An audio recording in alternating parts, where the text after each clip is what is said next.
سلام، امیدوارم حالتون خوب باشه. هر جا هستید سرحال سلامت باشید.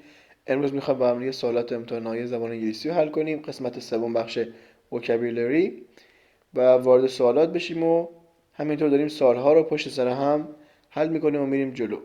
به زودی هم به سال 1402 خواهیم رسید. خب بریم که وارد سوالات بشیم. سوال 1: برای هر کلمه مشخص شده از ستون A یک تعریف از ستون B انتخاب کنید. از ستون B یک تعریف اضافی است. همینطور که میبینید این سوال مربوط به دی 99 میشه که بارها ما مشابه این سوال حل کردیم با هم دیگه. ستون‌ها رو با هم دیگه معنی کنیم ببینیم چی میگن. قبلا به شما گفتم اگر شما بتونید این کلمات رو به صورت مجزا معنی کنید نیاز به معنی کردن کل جملات نیست، فقط میتونید مستقیم وارد ستون بی بشید و معنای معادل رو پیدا کنید. اما چون که ما میخوایم به صورت کلی به شما جواب بدیم، کل جواب رو واقعا مورد بررسی قرار میدیم. جمله اول: Students should appreciate their teachers for their help and kindness.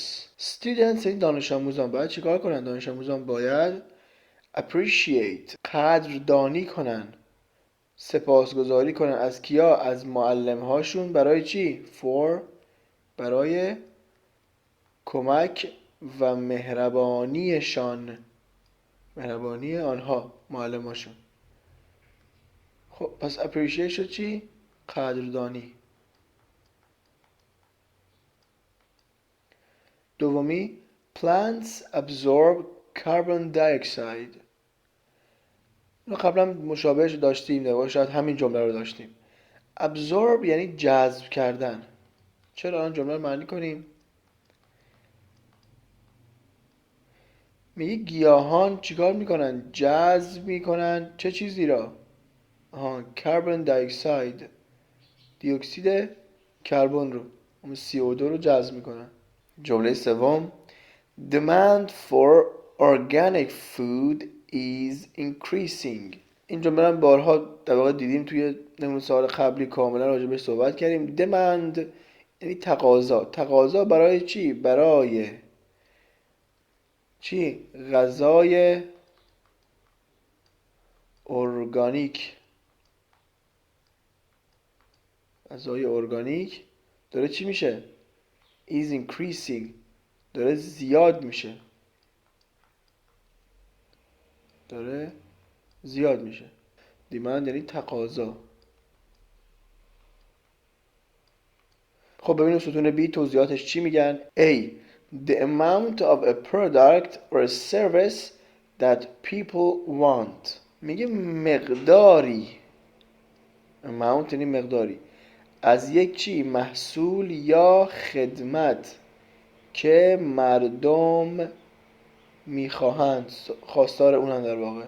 خب مقدار از یه محصول یا خدمت که مردم میخوان چی میشه؟ خب میشه تقاضا دیگه. پس اینجا میزنیم A. B. The part at the beginning of a book that gives a general idea of what is it about. میگه بخشی از ابتدای یک کتاب که gives a general idea، میگه یک ایده جنرال، یه ایده کلی به ما میده در مورد چی؟ of what it is about، اینکه در مورد چیه اون کتابه. پس بخشی از ابتدای کتابه که یه ایده کلی به ما میده که اون کتاب در مورد چیه. ما که فعلا چیزی در مورد این ندیدیم، منظورش introductionه که اینجا نیست. C. Be grateful for یعنی قدردان بودن برای چیزی، سپاسگزار بودن برای چیزی. خب همون appreciate میشه دیگه، پس اینجا میشه C. D. Take something in especially gradually. Take something in یعنی دریافت کردن چیزی، یعنی حالا چه از لحاظ مثلا به فرض سرم رو ما take in میکنیم دیگه، دریافتش میکنیم، اون حالا ماده‌ای که توی اون سرم هست. especially gradually. gradually یعنی به تدریج، یعنی یه چیزی رو به تدریج ما چیکار کنیم؟ دریافتش کنیم، مثل همون سرم که گفتم. پس چی میشه اینجا؟ absorb. پس اینجا هم میشه D. سوال بعد که اینجا اومدیم کامل رو توضیح داریم راجبش. سوال دوم، جملات زیر را با کلمه مناسب از دانش خود کامل کنید. که بارها ما این نوع سوال رو با هم دیگه دیدیم و حل کردیم. چیز سختی نیست، فقط شما یه سری کلمه پیش‌فرض رو باید بدونید که تو امتحان هم خیلی تکرار میشه. این اگر امتحان رو چند بار حل بکنید کاملا با این کلمات آشنا میشید. اولین جمله I think O is the blank space، جای خالی، for oxygen I'm not sure. I think یعنی من فکر میکنم که چی؟ او اینجا منظورش چیه؟ همین اکسیژنی که نوشته اینجا، نماد اکسیژنه. میخواد بگه که چی؟ من فکر میکنم که او است یه چی برای اکسیژن؟ یه سیمبل،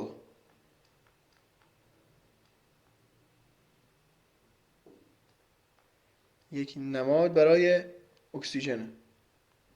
I'm not sure این مطمئن نیستم، پس اینجا میشه symbol، این نماد. جمله دوم I always try to wake up and start work early because I know that the early bird catches the blank space. I always من همیشه چیکار میکنم؟ تلاش میکنم که چیکار کنم؟ wake up بیدار بشم. wake up این بیدار شدن. شروع کنم چیو؟ کارم را زود، early، صبح زود. چرا؟ چون I know that من میدانم که چیو میدونم که the early bird. چقدر این جمله مهمه، تو کتابتونم هست. the early bird catches the چی. ببینید این در واقع برای ما دو تا معنی میتونه داشته باشه، چون این ضرب المثله. توی زبان فارسی ما اینو یک طور میگیم، توی زبان انگلیسی به شکل دیگه به زبان خودشون میگن، به شکلی که خودشون طراحیش کردن میگن. The early bird یعنی پرنده سحرخیز، پرنده که زود از خواب بیدار میشه. چیکار میکنه؟ catches، شکار میکنه، میگیره. چیو؟ میخواد بگه worm. یعنی چی؟ یعنی کرم. یعنی اون پرنده‌ای که زودتر از همه بیدار میشه کرم رو میتونه شکار کنه، میتونه بگیره، چون بقیه پرنده‌ها دیگه چیزی گیرشون نمیاد. که ما اینجا میگیم چی؟ سحرخیز باش تا کامروا شوی. که ما این ضرب المثل تو زبان خودمون اینطوری در واقع معنا میکنیم و به کار میبریم که اینجا ما کامل توضیح دادیم. سوال سوم، با توجه به تصاویر داده شده جملات زیر را کامل کنید. خرداد 1400 که این هم بارها نمونه‌اش حل کردیم. تصاویر من شماره گذاری کردم. شما تنها کاری که باید بکنید اینه که شماره تصویر رو جلوی جمله‌ای که مربوط به اون میشه بنویسید. از جمله اول شروع میکنم. A The new light bulbs consume less electricity. این جمله رو بارها با هم دیگه دیدیم و حل کردیم و تحلیلش کردیم. The new light bulb گفتم این لامپ های جدید، لامپ های جدید چیکار میکنن؟ consume مصرف میکنند. consume مصرف کردن. چی؟ less electricity برق کمتری. مربوط به کدوم عکس میشه؟ عکس سوم. B I have kept a diary for 12 years. اینو هم دیدیم تو واقع سالهای قبلی. یعنی قشنگ اگر شما اونا رو حل بکنید به راحتی هرچی تمام‌تر میتونید اینا رو جواب بدید بدون که اصلا تا چیز جدیدی بخواد یاد بگیرید. I have kept یعنی نگه داشتم. چیو؟ A diary یک دفترچه خاطرات رو به چه مدتی؟ مدت 12 سال. For 12 years 12 سال. ما که اینجا فعلا چیزی نمیبینیم. به این جمله های بعدی نگاه کنیم. میگه I circled the dictionary entry for the new word purpose. circled یعنی دورش خط کشیدم. دور چی خط کشیدم؟ کلمه purpose یعنی هدف. کلمه purpose رو توی دیکشنری پیدا کرده، دورش خط کشیده. کجاش خط کشیدم؟ اون بخش دیکشنری entry که مثلا اطلاعات راجع به کلمه ما میده. پس میتونه کدوم باشه؟ مشخص دیگه. تصویر چهارم. D My grandfather feeds the pigeons in the park every morning. My grandfather یعنی چی؟ یعنی پدر بزرگم. چیکار میکنه؟ feeds یعنی غذا میده به چیا؟ کبوترها. pigeons چرا میگم کبوترها؟ چون اینجا اس جمع داره. کجا؟ توی پارک. کی؟ every morning، هر روز صبح. مربوط به کدوم تصویر میشه؟ آفرین، تصویر دوم. ای the factory یعنی کارخانه has polluted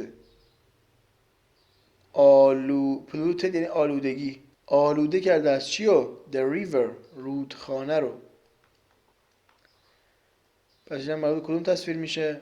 تصویر اول که اینو با هم دیگه حل کردیم. سوالای سختی نیستن، فقط صرفا بعد شما اولا نمونه سوالای سال قبل رو کامل حل کرده باشید و یه دید کلی نسبت به اینها داشته باشید. با کلمات کلیدی رو دقت کنید میتونید راحت تصاویر رو پیدا کنید. مثلا ببینید از اولی اگر شما لایت بالب رو هم بدونید یعنی چی، به راحتی میتونید لامپ رو تشخیص بدید. اگر شما باز اینجا دیکشنری رو تشخیص بدید که چیه، باز تصویر 4 مشخصه. اینجا اگر پیجنز کبوترها رو بدونید باز تصویر 2 مشخصه. اینجا هم اگر کارخونه و آلودگی رو بتونید تشخیص بدید همه چیز مشخص میشه دیگه، به راحتی میتونید سوال رو پاسخ بدید. سوال 4، جملات زیر با کلمات داده شده کامل کنید. یک کلمه هم اضافیه واسه سال خرداد 1400.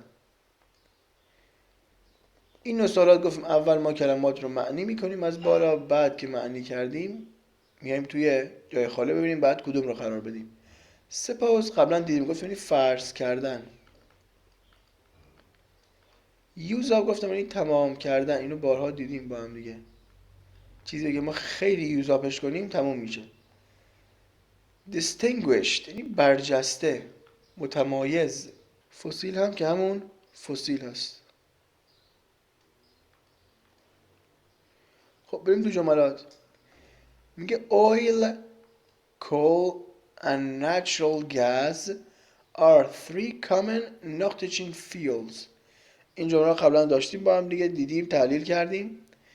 oil, coal and natural gas میگه نفت، زغال سنگ و گاز طبیعی هستن چی؟ میخواد بگه سه سوخت رایج چی هستند؟ فسیلی هستند. پس اینجا ما جمله اول میزنیم 1. جمله دوم don't blank space all the milk we need some for breakfast. don't اینجا منفیه، چیکار نکن همه شیر رو، چون که we need ما نیاز داریم به مقداری از چی؟ از اون شیر برای کی؟ for breakfast. breakfast این صبحانه. میگه شیر رو تموم نکن، همش رو مصرف نکن، ما نیازش داریم برای صبحانه. پس اینجا میشه جمله دوم. Dr. Gharib was known as a blank space university professor in our country. دکتر غریب که میشناسیمش، میگه چی میشد؟ was known شناخته میشد به عنوان چی؟ به عنوان یک پروفسور دانشگاهی چی؟ متمایز، برجسته، شناخته شده. درسته؟ که با بقیه فرق داره. کجا؟ in our country یعنی کشور ما. به عنوان یک در واقع استاد دانشگاه برجسته شناخته میشد، که این هم میشه جمله سوم. بریم سوال بعدی که اینجا توضیح دادیم. سوال بعد سوال 5.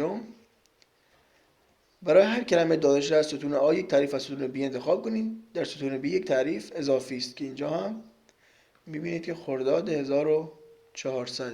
باز ما ستون A رو کلماتی که هایلایت کرده و مهمن رو ما هم در واقع هایلایتشون میکنیم. اگر معنی رو بدونید نمیخواد وارد اصلا معنی کلی جمله بشید، اما ما این کار رو انجام میدیم. بریم جمله اول ببینیم چی میگه. میگه I did not read the introduction and jumped into the next part. I didn't read یا I did not read یعنی نخواندم، یعنی من نخواندم. چی نخوندم؟ The introduction مقدمه رو. و چیکار کردم؟ Jumped into یعنی مستقیما وارد چی شدم؟ Next part بخش بعدی. وارد بخش بعدی شدم. پس jumped into یعنی مستقیما پریدم. بعدی Mom forgave me for breaking the vase. forgave قبلا ما داشتیم، این فقط اومده جمله رو نوشته، فقط ساختارش عوض کرده، همون جمله است. Mom forgave me. forgave یعنی بخشیدن. باید بگیم مادرم من رو بخشید. برای چی؟ breaking the vase، شکستن کوزه. پس forgive هم میشه بخشیدن. The factory will replace most of its workers with robots. factory یعنی کارخونه. کارخونه چی کار میکنه؟ میگه جایگزین خواهد کرد. will دیگه آینده است. most of its workers بیشتر کارکنانش با چی؟ ربات ها. خب حالا فهمیدیم. پس jump into یعنی مستقیما وارد شدن، forgive یعنی بخشیدن و replace یعنی جایگزین کردن. جمله اول To put things in a neat, attractive or useful order. که میگیم بارها درنش گفتیم، میگه واقعا چیزها رو بیایم به صورت منظم و مرتب و جذاب بیایم بچینیم. خب ما اینو در مورد چی شنیده بودیم؟ در مورد arrange. پس این جمله احتمالاً اصلا به دردمون نمیخوره. حالا جمله بعدی رو بررسی میکنیم. B. To take the place of somebody or something. take place یعنی چی؟ جایگزین کردن. بیا جای کسی رو بگیری. take place جای کسی رو بگیری یا جای چیزی رو بگیری. خب اینجا مشخصه دیگه، اون ربات‌ها رو می‌خواستن بیان جایگزین کارگرها بکنن. پس اینجا میشه چی؟ میشه B. C. To stop being angry with someone. این رو هم با هم دیگه قبلا دیدیم. stop یعنی متوقف کردن، تموم کردن. چی رو تموم کردن؟ being angry. عصبانی بودن با کسی رو. عصبانی بودن با کسی رو متوقف کنی. یعنی چیکار کنی؟ ببخشیش دیگه. پس اینجا هم میشه C. D. To suddenly decide to do something. یعنی suddenly یعنی یک دفعه‌ای. یک دفعه چیکار کنی؟ تصمیم بگیری که do something، یک کاری رو انجام بدی. که اینجا هم مشخصه که jumped into یعنی من یه دفعه مقدما نخوندم، یهو تصمیم گرفتم که برم توی بخش بعدی، یهو وارد اون بخش بشم. پس اینجا میشه D. سوال بعدی، سوال ششم. جمله زیر با کلمه مناسب از دانش خود کامل کنید. با توجه به تعداد خطچین حروف کلمه مورد نظر را کامل کنید. همون سوالی که قبلا حلش کردیم. صرفا جمله اینجا داره دیگه، مثلا دو تا جمله نداده، یه جمله داده، یه جای خالی داره توش که معمولا هم از ضرب المثل ها میاد. Just saying that you will do something doesn't mean much. You know that actions blank space louder than words. Just saying that یعنی این که بگی you will do something، یه کاری رو انجام میدی، doesn't mean much، خیلی چیز مهمی نیست، خیلی کار بزرگی نکردی. چی مهمه؟ you know that یعنی میدونی که. میدونی که چی؟ چی رو میدونی؟ actions speak. شما ضرب المثل ها رو باید حتما بخونید. speak louder than words یعنی اعمال، تو بخوام ترتیب لفظی بگم میگه اعمال بلندتر از کلمات صحبت میکنن. ولی اینجا منظوری نیست. منظور اینه که ارزش عمل خیلی بالاتر از کلمات و حرفایی که ما میزنیم. که تو فارسی هم ما چی میگیم؟ به عمل کار برآید به سخنرانی نیست، یا به سخندانی نیست. پس اینجا هم میشد speak یعنی صحبت کردن. اگر دقت کرده باشی توی تعداد اون کلمه به شما جای خالی میدن که پر کنید. پس این رو در نظر داشته باشید. بریم سوال بعدی. سوال هفتم. با توجه به تصاویر داده شده جملات زیرا کامل کنید. که اینم شهریور 1400 بارها نمونهش رو دیدیم. ببینیم چی میخواد. A. My uncle went to his son and hugged him. My uncle یعنی عموی من. عموی من چیکار کرد؟ Went to his son رفت سمت پسرش و چیکار کرد؟ Hugged him کیو؟ اون رو بغل کرد. اون رو بغل کرد که میبینید یه واضح تصویر دومه. B. Hamid sits on the sofa and watches TV all the time. این رو هم قبلا داشتیم با هم دیگه دیدیم. میگه حمید چیکار میکنه؟ میشینه روی چی؟ مبل و چیکار میکنه؟ watches TV all the time. تلویزیون رو تماشا میکنه برای کل وقت، یعنی کل وقتش رو صرف تماشای تلویزیون میکنه. که اینجا داریم نداریم. بریم بعدی. Oil, coal and natural gas are three common fossil fuels. سال قبلی همین رو داشتیم که چی میشه؟ میگه نفت، زغال سنگ و گاز طبیعی هستند سه سوخت رایج فسیلی. واضحه که تصویر اول. D. Wind turbines are used to produce electricity from wind power. که گفتیم قبلا wind turbines گفتیم یعنی چی؟ توربین های بادی. توربین بادی چی؟ are used استفاده میشن که چی بشه؟ produce electricity که تولید کنن برق رو از چی؟ از wind power. یعنی چی؟ نیروی باد. که این هم واضحه دیگه. پس ما سومین عکس رو میزنیم. Mehran couldn't figure out what the teacher was talking about. میگه مهران couldn't figure out نمیتوانست بفهمد، نمیتوانست متوجه شود چیو؟ که معلمش داشت در مورد چی صحبت میکرد. تصویر 4 هرچند خیلی تصویر خوبی نیست ولی خب واضح بود که جمله دوم نیست. پس اینجا چهارمین تصویر هم میشه برای جمله ای که این پس ما دیگه نیازش نداشتیم. شما اگر در واقع هاگد رو بغل کردن رو اینجا میدونستید، oil, coal and natural gas رو میدونستید، electricity یا همون نیاز هم نیست wind turbines هم حدس میزدید که یعنی توربین های بادی، اینجا هم در واقع couldn't figure out یعنی داشت فکر میکرد نمیدونست. با همین ها میتونستید این سوال رو جواب بدید. بریم سوال بعدی. سوال 8. جملات زیر با کلمات داده شده کامل کنید. یک کلمه هم اضافیه که قبلا گفتیم اینا رو. بعد اینا رو معنی کنیم ببینیم چی میگن. absorb یعنی جذب کردن. variety جدیده، این تنوع. هر از چنگای کلمه جدید میارم این اکثرا تکراریه. ببینید forgive یعنی بخشیدن. arrange نظم دادن، ترتیب دادن.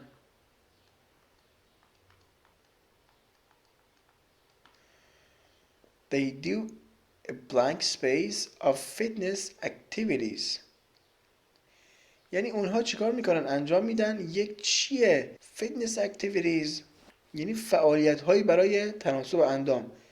یک جذب کردنه، یک بخشیدنه، یک ترتیب دادن. نه، میخواد بگه فعالیت های متنوع تناسب اندام اون رو انجام میدادن. درست شد؟ پس اینجا میشه variety یعنی جمله اول. دومین جمله we'll need to blank space the chairs around the table. بارها این جمله رو دیدیم، تقریبا تو همه امتحانات تکرار میشه. we'll need ما نیاز خواهیم داشت که چیکار کنیم؟ صندلی ها رو چیکار کنیم؟ دور میز دیگه ترتیب بدیم، نظم بدیم. پس چی میشه؟ arrange. بارها این جمله رو دیدیم. دومین نمیدونم چرا انقدر علاقه دارم بهش طراحا. سومین جمله plants این هم بارها دیدیم، مثلا همین 2-3 سال قبل بود.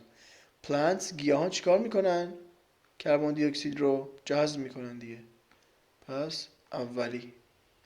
پس اینجا بخشیدن اضافی بود. اگر شما سالهای قبل رو حل بکنید به راحتی به اینها پاسخ خواهید داد. سال 9 مشخصه دیگه، من سوال رو نمیخونم. ستون A داریم، ستون B داریم. بعد از اینا بگردید کلماتی که بولد شدن رو شما پیدا کنید، معنیشون رو. introduction effectively diary. از جمله اول this book has only a 2-page introduction. this به این کتاب، این کتاب چی داره؟ has only داره فقط چی؟ یک مقدمه 2 صفحه‌ای. پس مقدمه همون introduction. پس ما باید توی تعریفات دنبال تعریف مقدمه بگردیم. جمله بعدی If you know how to study more effectively. میگه اگر که میدونی چطوری درس بخونی به چه صورتی؟ به صورت موثرتر درس بخونی you'll be able to learn more. You'll be able to یعنی تو توانا خواهی بود، قادر خواهی بود که چی؟ Learn more بیشتر بیاموزی، یاد بگیری. Learn یعنی یاد گرفتن، بیشتر یاد بگیری. خب پس ما هم تعریف effectively موثرتر رو میخوایم. میگه I have kept a diary for 12 years. بارها این جمله رو دیدیم دیگه. میگه من به مدت 12 سال دفترچه خاطراتم رو نگه داشتم. ببینیم تعریف اینا چی میشه. A میگه the part at the beginning of a book that gives a general idea of what it is about. این رو هم با هم دیگه معنی کردیم. چقدر داره تکرار میشه. میگه بخشی از ابتدای یک کتاب that gives که میده به شما چی؟ a general idea یک ایده کلی رو به شما میده در مورد چی؟ of what is it about که چی؟ این کتاب در مورد چیه؟ که مشخصه دیگه، در مورد مقدمه داره صحبت میکنه. پس اینجا ما میزنیم A. جمله بعد میگه a book in which you record your thoughts, feelings or what has happened. میگه یک کتابی که شما چیکار میکنید؟ ثبت میکنید. رکورد یعنی ثبت کردن.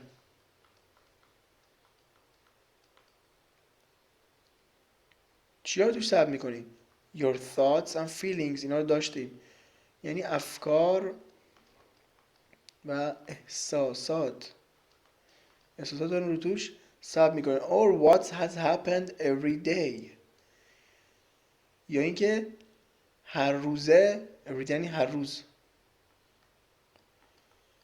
یعنی اتفاقات روزانه‌تون رو توش ثبت میکنید. خب مشخصه دیگه اینجا داره اما دفترچه خاطرات صحبت میکنه، یعنی جمله سوم که ما اینجا میزنیم B. بعدی C. cry suddenly. suddenly یعنی یک دفعه. cry یعنی گریه کردن.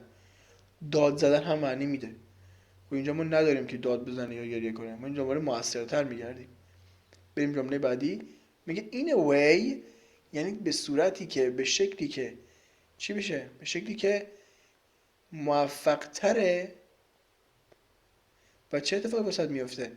and achieves what you want. achieve یعنی به دست آوردن.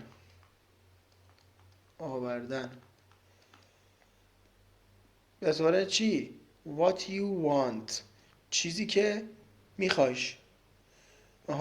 بس میگه به صورتی که موفق تر و تو رو به چیزی که میخوای میرسونه، باعث موفقیتت میشه به صورت کلی. پس اینجا میشه effectively، یعنی به صورتی که اگر شما درستو بهتر بخونی موفق میشی و به چیزی که میخوای میرسی. که اینجا هم میشه D. که اینجا ما پاسخش رو هم آوردیم. سوال پایانی، سوال 10. جمله زیر با کلمه مناسبت دانش خود کامل کنید. با توجه به تعداد خطچین حروف کلمه مورد نظر رو کامل کنید. که این رو هم گفتیم راجع به چطوری باید حل بشه. معمولا گفتیم از یه ضرب المثل کمک میگیرن توی این سوال ها. میگه when there are many people trying to lead it's confusing and leads to bad results. You know that too many cooks blank space the broth. when یعنی زمانی که وجود داره تعداد زیادی از مردم چیکار میکنن؟ که تلاش میکنن که رهبری کنن. lead یعنی رهبری کردن. it's confusing یعنی باعث گیج شدن میشه و آدم رو گیج میکنه این که همه میخوان رهبری کنن. و چه اتفاقی میفته؟ leads و ما رو میرسونه به چی؟ میرسونه به یه چیه بد؟ results یعنی نتایج. و ما رو به نتایج، همه میخوان رهبری کنن، خب ما به نتایج بدی میرسیم. you know that میگه شما میدونید که too many cooks یعنی تعداد زیادی از چی؟ cooks. cooks یعنی آشپزها. چرا میگم آشپزها؟ چون اینجا اس جمع داریم. اینجا ما اس جمع داریم، به خاطر همین آشپزها نوشتم. تعدادی آشپزها چیکار میکنن؟ اگر یک غذایی بخواد درست بشه، چند تا آشپز بیان بخوان همشون با هم دیگه اون غذا رو مثلا درست کنن، در واقع اون روی اون غذا نظارت داشته باشن، هر کس کار خودش رو بکنه، بخوان رهبری کنن درست کردن اون غذا رو، اون آبگوشت رو در واقع براث یعنی آبگوشت. خب چه اتفاقی واسش میفته؟ اون غذا چی میشه؟ سپویل میشه، خراب میشه. سپویل یعنی خراب، که ما تو فارسی میگیم چی؟ آشپز که دوتا شد، غذا یا شور میشود یا بینمک. که این هم سال آخر بود که ما اومدیم اینجا پاسخش رو هم گذاشتیم، کامل توضیح داریم راجبش.